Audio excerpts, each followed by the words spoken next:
kita sentiasa meneliti dan melihat bekerjasama dengan pihak KPDM, Kementerian Perdagangan Dalam Negeri dan juga dengan KPKM untuk memastikan bekalan makanan kita akan sentiasa mencukupi.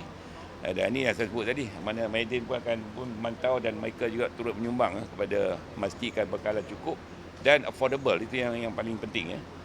Dan Alhamdulillah dengan pendekatan yang kita bawa ni, kita meneliti dan melihat keperluan, terutama barang-barang keperluan harian seperti ayam, daging dan sebagainya. Ini saya kita pantau untuk memastikan kecukupan dalam menghadapi suasana pilihan raya yang berganda ni lah ya.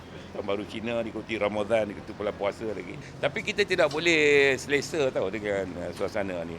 Ketika baru ni menghadap Tuanku Selangor pun menyebut benda yang sama. Dia kata kerisauan baginda tentang isu security makanan. Kerana kita telah menghadapi isu ini sebelum ini, dah masa COVID dulu, pandemik COVID-19. Kita tidak boleh ambil ringan.